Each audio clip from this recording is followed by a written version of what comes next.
You are eating your favorite food and suddenly hiccup? Ever wondered why this happens?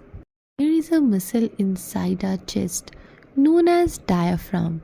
It helps us in breathing in and breathing out.